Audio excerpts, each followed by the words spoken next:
Hello and welcome to our webinar on Media and Communications at the University of West London. Today we have Helen Hester, who you'll hear from very soon. We also have members of the recruitment and admissions team answering any questions.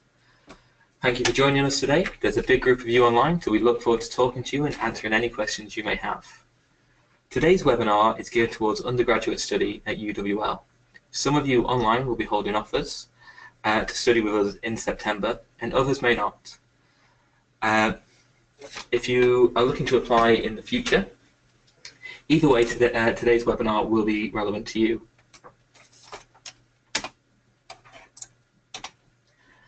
To start, we'll talk about a bit about the university and what makes us special. I'll then pass you over to Helen, who will guide us through our Media and Communication course. And then finally, we'll be ready to take any questions you have. But do feel free to ask them as we go through, and we'll aim to respond to you as quickly as possible. We have members of our UK student recruitment and international office taking your questions. The University of West London is a vibrant modern university with a reputation for high quality education closely linked to employment. We aim to inspire our students to become innovative professionals ready to challenge accepted norms and boundaries in order to carve out exciting and new rewarding careers. We have the best graduate employment rate in London, with 96% of students in full-time work or further study within 6 months of graduation. We also have the highest earning salaries from any modern London university. Everything we do is designed to equip you with both the academic knowledge and practical skills to succeed in your chosen career. That is why we are considered the career university. The university itself is structured into 8 specialist schools, each of which has its own unique character and reputation in the industry. In terms of our student body, we have around 11,000 students, roughly 15% of which are international students from all over the world. That may sound like a lot of students, but our typical lecture size is only around 28 students, though it may vary. Seminars are typically made of around 18 students and workshops of around 14 students. This enables us to really focus on our students as individuals. And this approach seems to be working, as we've recently been voted the best in London for student satisfaction, as well as the best students' union in London in the annual National Student Satisfactory Survey. The University of West London has also recently undergone a £100 million campus investment to ensure our students have access to the state-of-the-art learning and social facilities. If you're not familiar with our location, our West London campus in Ealing and Brentford are located in 2 of the most desirable places to live in the capital. Both towns combine a vibrant cosmopolitan atmosphere with spacious parks and relaxed cafe culture. The area is safe, beautiful, multicultural and close to both London Heathrow and the centre of London, which you can reach in under 30 minutes by tube. I'm now going to hand you over to my colleague Helen, who will tell you a bit more about the Media and Communications course at the University of West London.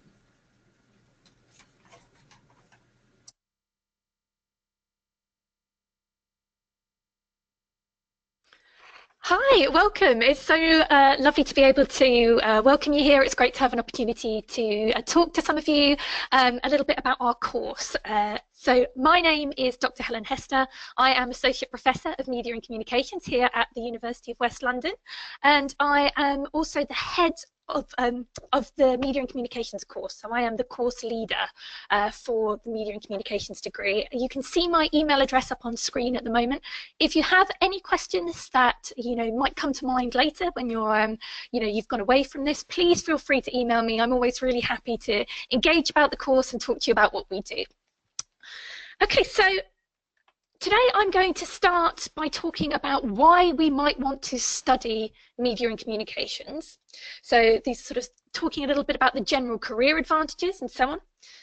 And then I'm going to gradually get a little bit more specific. So not just why should we study media and communications, but why would we want to do it in London and in West London in particular? Why would we want to do it at this university?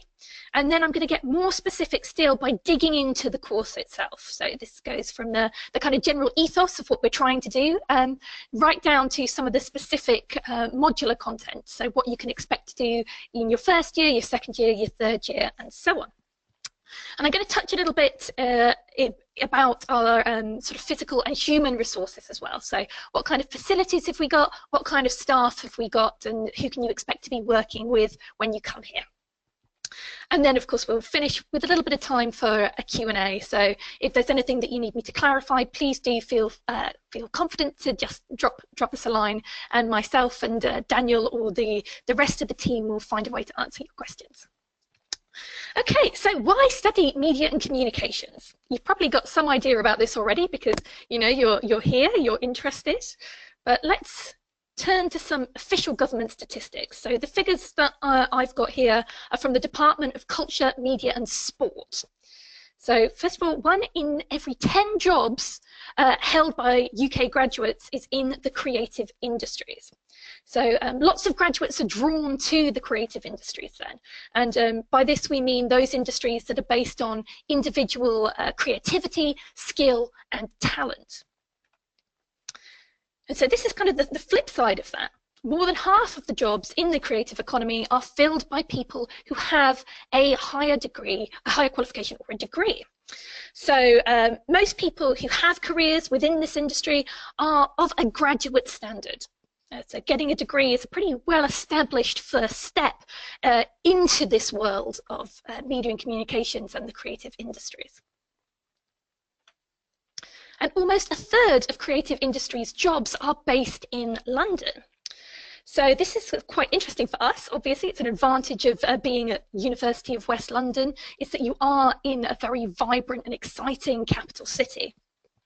Now, a recent study by Deloitte, who are a sort of a big professional services company, has showed that the jobs market in London is in some ways more robust than in other areas of the country, partly due to our city's specialisation in social and creative skills.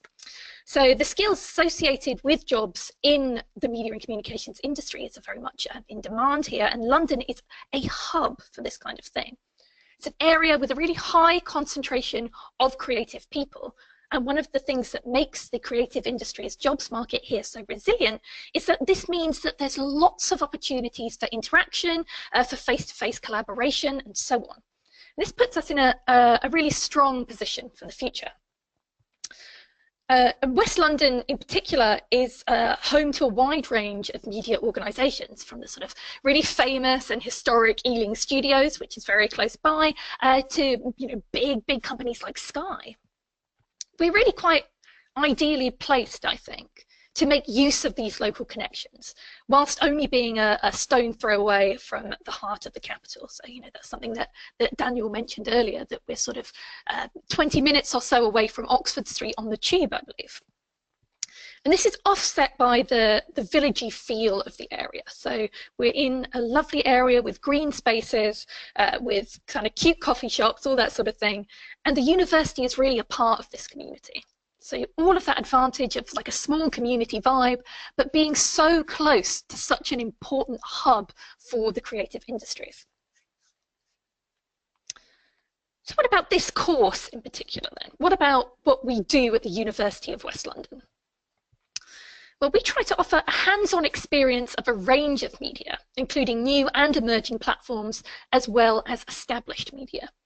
So, we do a lot of work around things like radio. There's a really strong interest in television here. There's sort of classic broadcast media. But also, we know that we have to be cutting edge, we have to be up to date, we have to be of the times. And so because we aspire to be relevant, we work around these emerging platforms as well. So as you'll see when I break down the course, we have a real interest in digital and social media, which is so important, as I'm sure you all know. Also things like podcasting. And we try and engage with this full range, these established media that are still so important in terms of shaping the discourse around our culture, but also these kind of more new, up-to-the-minute, emerging platforms as well. The course also offers insights into key issues, current debates, and new developments in media and culture. So, whilst there is this focus on practice, on being able to make media, there is also this rigorous underpinning of academic study, of ideas about our culture and our world, which are so exciting to engage with and you know, so important to understand. So the general ethos of the course is that we want our graduates to come away from the Media and Communications degree as what we call creative practitioners. So they are somebody who can make things, they are able to produce a range of different media across these range of different platforms, but they're also reflexive practitioners. So they are able to understand what makes their work good. You know, they have this critical understanding of how the media works that they can then apply to their own practice. So it's quite a sort of holistic, well-rounded approach to media and communications, being able to understand the theoretical ideas and able to engage and to make and to build. And the course also crucially offers the skills and knowledge base required to navigate a successful career in the media, communications, and cultural industries. Earlier, Daniel was saying a little bit about how we really try and foster these employability skills. Now, in the case of media and communications, that can range from actually the practical skills that you learn here. So the ability to use different kinds of software, the ability to make different kinds of media. It's also the transferable skills, importantly. So it's also about your ability to engage in research, to show that you're able to articulate yourself verbally and in writing, your ability to be self-motivated and driven. You know, because it has that academic underpinning, you do develop these really important transferable skills as well. So this very balanced combination of thinking and making is part of making you more employable. And as the Careers University, UWL is dedicated to helping you develop the skills and experience you need to secure employment in the competitive creative sector. So part of that, as you're going to see, is actually embedded in the course itself. It's part of the curriculum. But also we offer some extracurricular things to help you develop. So, for example, we partner with an organisation called Future Rising. Now, Future Rising are a careers agency specifically targeted at students, and they focus on creative industries jobs. So very recently we had Future Rising and UWL organised events for our media and communication students, where former students, people who'd been here and studied here previously, came back to talk about their current roles in the creative industries. And this was a great opportunity for students to network with these kind of more established people, these people who'd been through UWL and come out the other side into successful careers.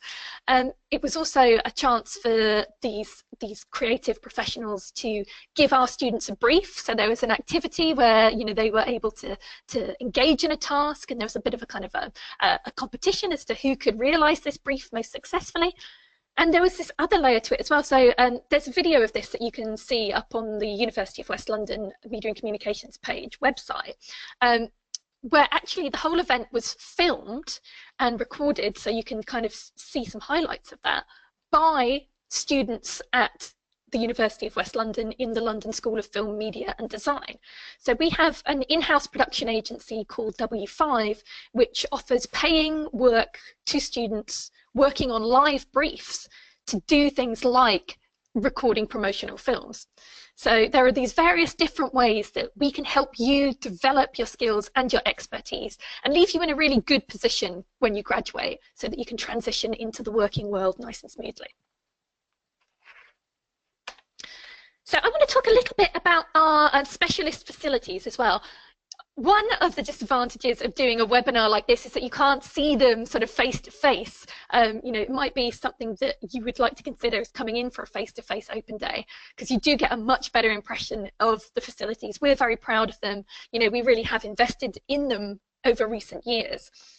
But Daniel said a little bit about some of the general facilities we have. I want to talk a little bit about some which are particularly important to you as potential media and communication students. So the first thing I want to mention is our Blast radio studios. So this is a very, very high spec radio studio that we use for teaching. Now, you will use it alongside journalism students and students who are specialising in radio and audio production. It's also the home of our student-run radio station, Blast. Now, the whole thing is set up and designed to simulate a commercial radio station as closely as possible.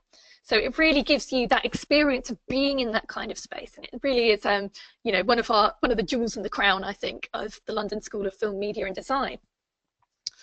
We also have a green screen, white screen TV production space. So this has got all the things required to give you a taste of what it's like working in a real moving image studio. So we've got a lighting grid, we've got a vision mixer, AV recording and playback devices, and so on. And finally, we've got the Media Resource Centre. Now, this is kind of like a library for equipment. That's one way to think of it. So, you know, you can get cameras, you can get sound equipment, and so on. And these are available for you to take out on loan so that you can develop your own projects just as soon as you've learned how to use the equipment in class. So you'll be trained how to use this stuff. We don't necessarily expect you all to come here with expertise in how to use particular kinds of camera. We will support you and help you to develop those skills. And then once you've been trained in class, you'll be able to take them out on loan and use them yourself for your own projects.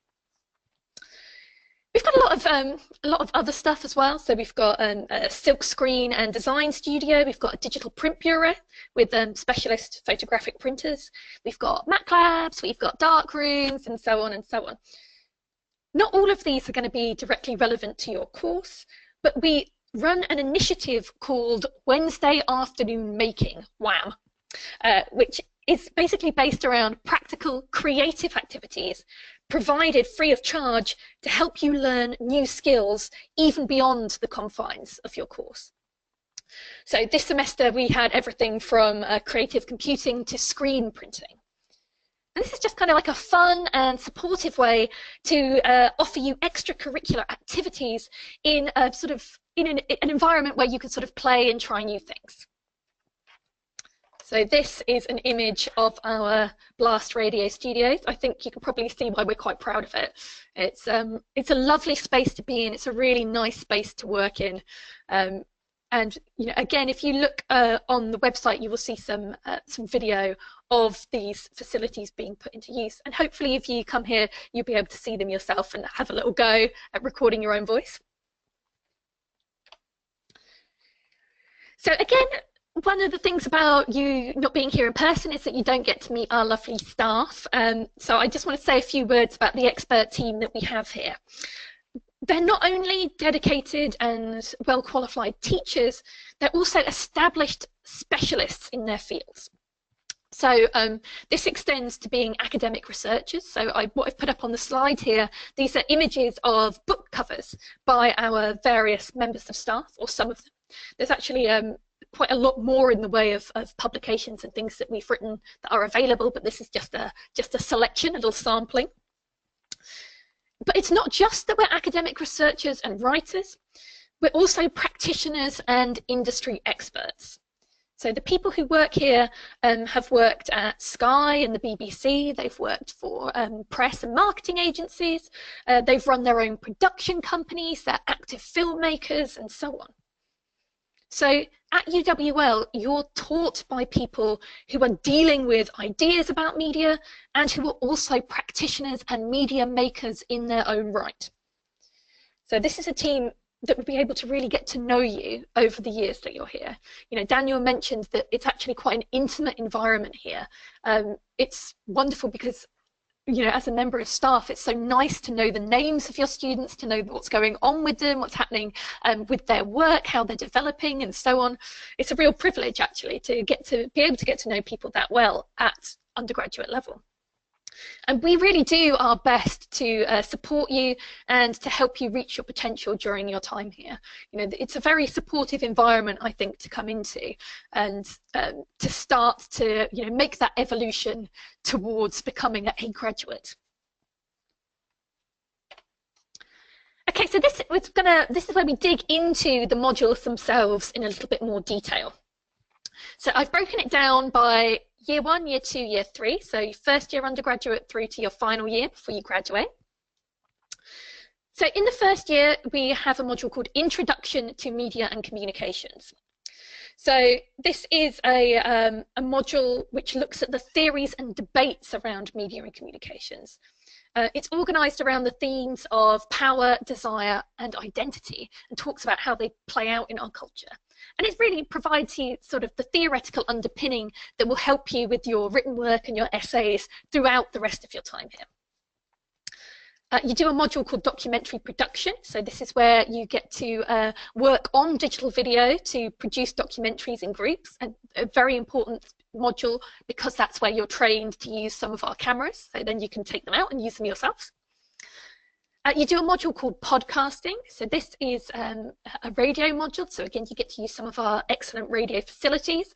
You get to produce your own podcast, and again you'll be working quite closely with our radio team and your fellow students, so it's a nice module for getting to know people in this nice sort of supportive way. So you, from the very first semester, you're being introduced to other people, you're working in groups, and you're made to sort of feel comfortable as far as possible here.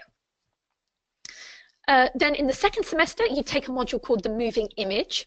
So that's looking at how visual text, moving image texts work, and figuring that out. You do a module called Radio Journalism. So this is something that's shared with the journalism students. So you get to try your hand at those new skills, and you'll be building on some of the radio skills you've developed during podcasting. So there's kind of a nice transition that's happening there. And also you do a module called Communication Design.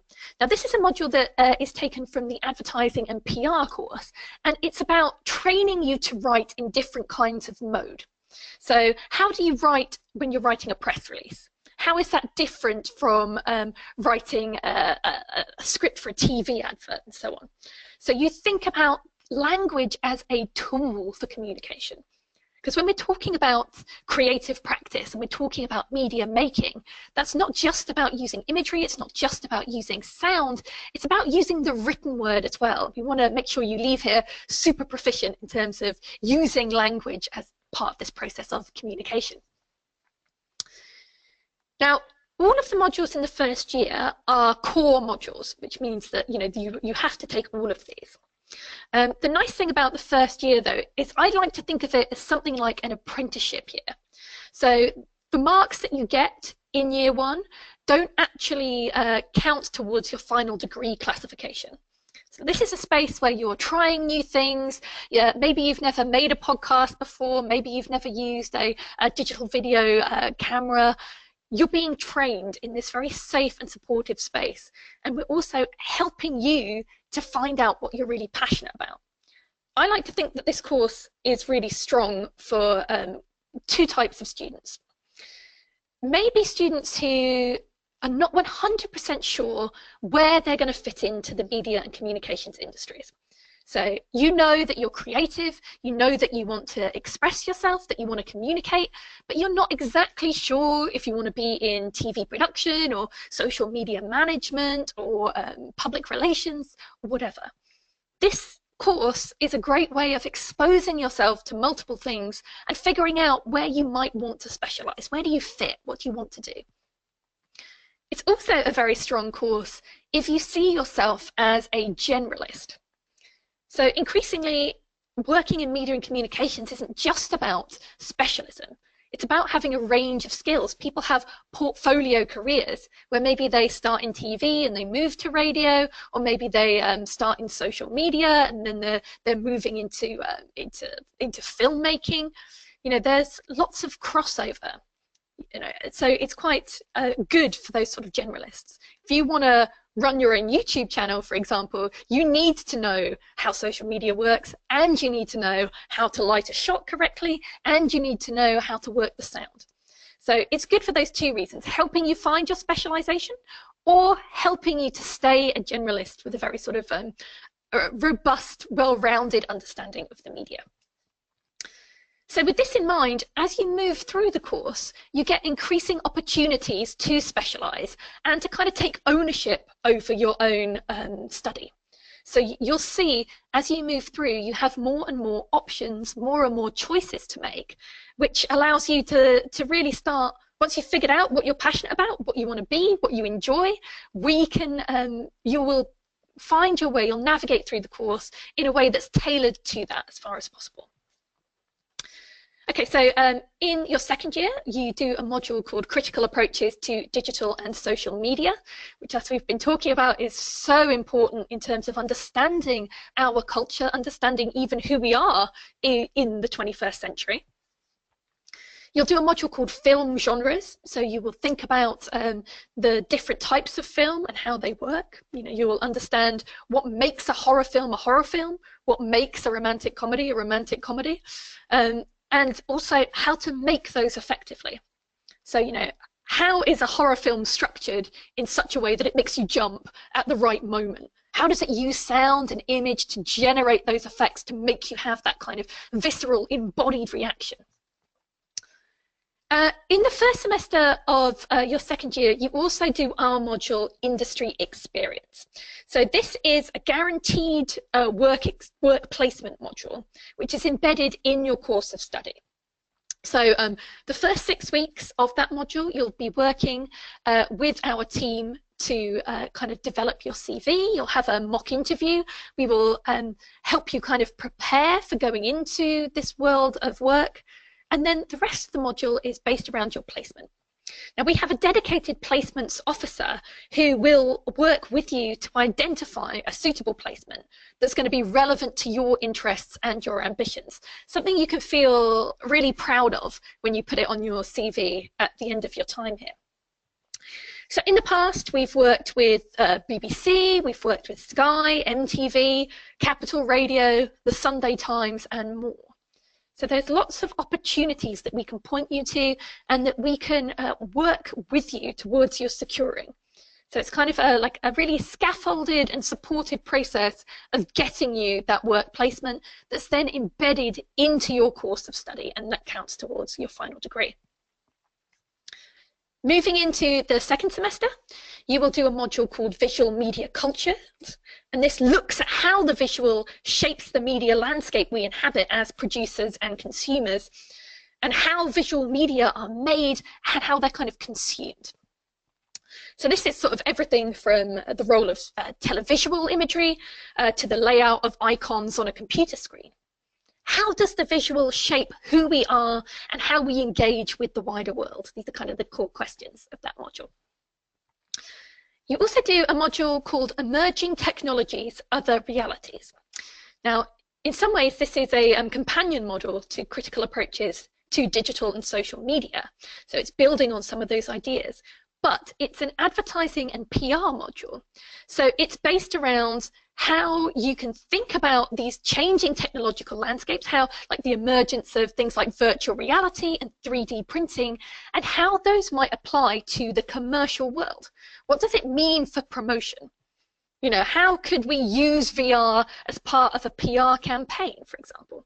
So it's kind of like a really speculative, really imaginative, very creative module that's based on you thinking in this sort of active and creative and practical way throughout. And then finally, you have your first option. So you have a creative practice option in the second semester where you choose whether you want to focus on visual or audio production. So you're given that choice. Do you want to think about voice recording and voice direction? Do you want to think about the visual, the moving image, the cinematic? You'll have the choice there. And hopefully by that point in the degree, you'll have a growing sense of maybe what you're most interested in. Then finally, your third and final year with us, you do a dissertation. So that is a double module that goes in the first semester and the second semester. And this is basically an extended essay on a topic of your choice. So again, this idea of you taking ownership over your education, over what you study. If you've already decided at this point that you are very interested in PR campaigns, you can then write about how they work in your dissertation. If you decided that you're really passionate about, the the way election broadcasting is run. You can write about that in your dissertation. It's self-directed. You work very closely with a supervisor to develop these long pieces of work that hopefully you can feel super excited about and really enjoy throughout the final year. And then you have a choice. You can do identity and difference, or you can do ethics and the media in your first semester. So these are two sort of theoretical modules. The first one is about who we are and why it matters how we're represented on screen. So that's a module that talks, this is identity and difference, and it talks about race, gender, sexuality, class, ability, all of these really important things that we have integrated into our understanding of ourselves and our understanding of the differences between different people. We're going to be very critical about the way that they are represented on screen and the way that they're kind of structured within our culture. Or you can choose the module ethics and the media. So this is really about sort of the big philosophical questions about how media works. You know, why does it matter that we live in an era of fake news or post-truth, for example? These kinds of questions. What does it mean to be ethical in the age of social media and digital media and that kind of thing? Again, you then have a creative practice option where you choose to specialize in visual production or audio production, depending on where your heart lies. And then we move into your second semester. So in your second semester, you do a project. Now, this is a self-directed piece of work that is practical. So this is something where you get to choose what you want to make, and then you get support making it.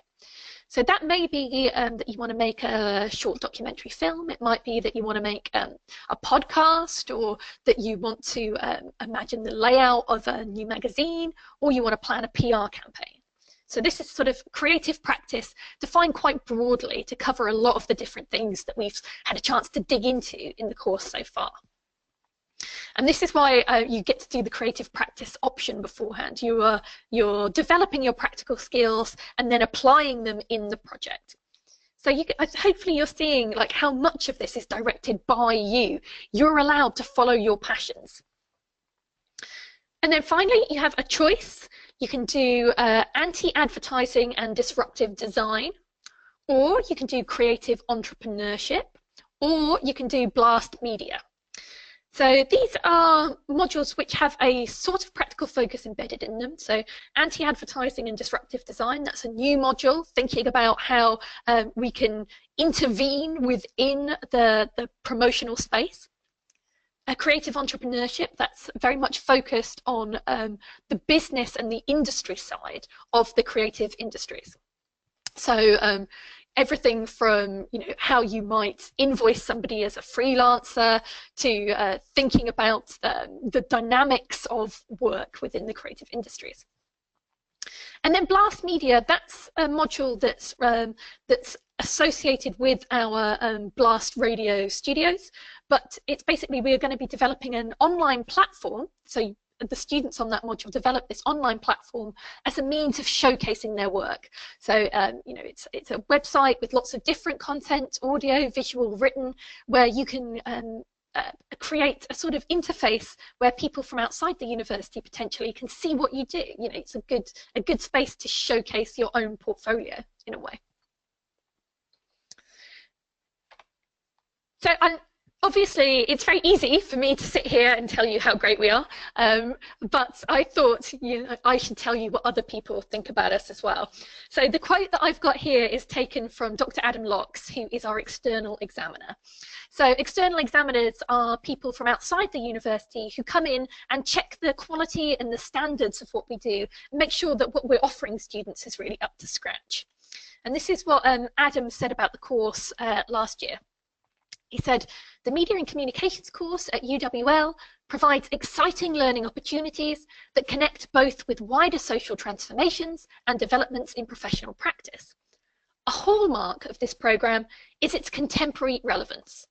Modules are up-to-date and engaging and present exciting opportunities for students to critically understand and debate many of the key issues and challenges of contemporary society. certainly that's what we aspire to deliver to our students, and I'm really pleased that Adam thinks that we're doing that we're delivering that level of experience to the students who study with us. And finally, a word from one of our students themselves. This is from Mara Phipps, who graduated in 2016. She said, "I really enjoyed the media degree, particularly the diverse range of topics and concepts that were covered. The way that the course is structured helped me to build on and further what I had learned during the previous years, and most importantly, the lecturers are an amazing resource and always willing to help." And yes, I can tell you that that is true. We really make every effort to ensure that we support you and to ensure that you have a good experience, because really your success is our success, and we want you to do well. We want you to go out into the world, you know, excited by media and communications and ready to really tackle it head on.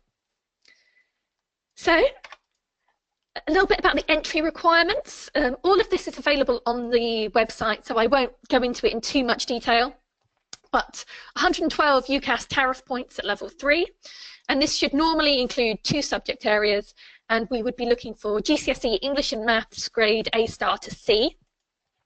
And we do consider applicants who are coming from maybe less traditional backgrounds, who maybe don't have formal qualifications, but who do have a substantial amount of experience. So, you know, if you don't quite fit the brief, you know, don't hesitate to get in touch to see whether, you know, there might be a way to accommodate you with your alternative qualifications or alternative experience. And just to note that international students need to meet our English language requirements, and all of those details are up online for you to find. So it just leaves me to ask you guys if you've got any questions, anything that you want to ask me as the course leader, or Dan from his perspective as well. We're very open to hearing what you have to say.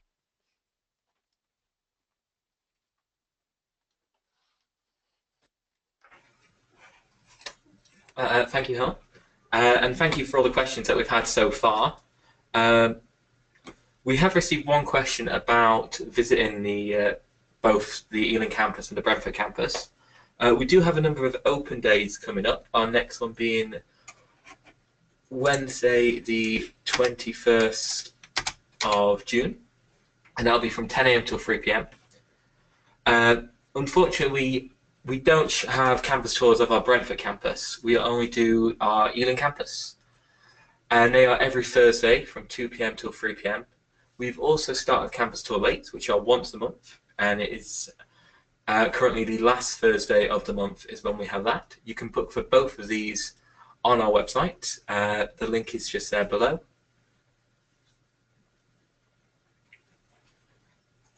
Yeah, I can see that we've got one more here as well. So somebody's asked about what kind of support they can expect to receive from staff both within and beyond the classroom. So this is something that we take very seriously. We know that aside from the contact time that we provide, which is obviously one of the main spaces for us to deliver our skills and our expertise to you guys, we know that you will be doing a lot of independent research and working outside of those hours as well. So we aim to be really contactable. You know, you can always email us, you can always arrange to meet us, to make appointments. We have office hours, so you can come in and chat with us. You'll also have a personal tutor.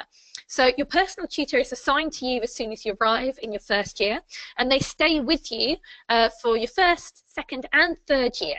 So you have this one point of contact, you know, who you can go to talk to about how you might push your work a little bit further. You can talk to them if you're maybe having any problems, if there's anything you want to talk through.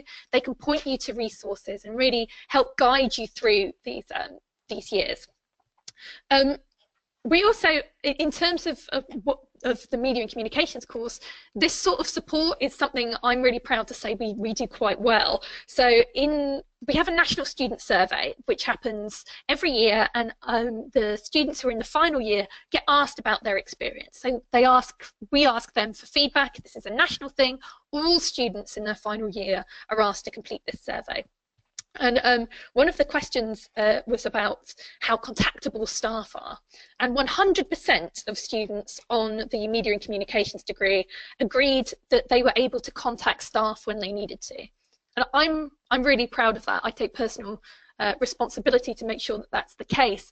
And you know, obviously that's a standard that we want to maintain. We want to make sure that not only are we sort of experts in our subject areas as staff, but we're also really able to actively support you. You know, that's why we're here. That's what's so important, is that we are here to support you, to help you do the best that you can. And I hope that if you do decide to come here, you will always feel that we are contactable and on hand when you need us. We've also received another question. Beyond tutors, how do the faculty interact with other academic support in the university? So beyond faculty, how do we interact with other academic support? Well, we are very aware of the different resources that there are. So we basically, your personal tutor in particular will act as kind of like a hub to steer you towards some of those other resources. We have a well-being team, so that they can help deal with any non-academic problems that you might be facing. You know, they're there to help guide you. They can do things like arrange for you to have counselling. They can talk you through those sort of pastoral issues. We also have a student retention and engagement team. So this is a team that helps you with academic issues. It helps kind of, there is another form of support. We work very closely with our subject librarian in the library. So they do things like run workshops on how to find resources and reading that's appropriate for your essays, how to reference and things like that. And we can also point you to resources such as the Royal Literary Fund Fellow. So the Royal Literary Fund Fellow is he comes into the university to specifically deliver support around writing. So maybe if that's something that you're not so confident with, like how to structure an academic essay and so on, we can direct you to those resources. So we know that they're there, and we can point you to them when we think that you might need a little bit of extra support. And your personal tutor in particular is a little hub of information who can signpost all of these things that we've got for you. So that's sort of how we aim to do it.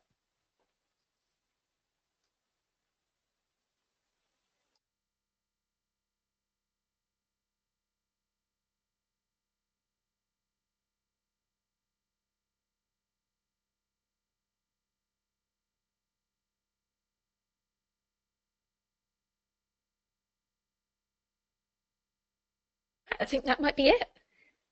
Thank you so much for attending and for listening to us speak and letting us tell you a little bit about the course. I hope you learned something. If you do have, you know, if a question springs to mind later, this always happens to me when I'm at an event, you know, they ask who's got any questions, I can't think of anything, and then, you know, 20 minutes later I'm like, oh, I wish I'd asked this. If that happens to you, please do email me. My email address is on the first slide of my presentation, helen.hester@uwl.ac.uk. We will do our very best to get back to you super quickly so that you can get an answer to whatever question you might have.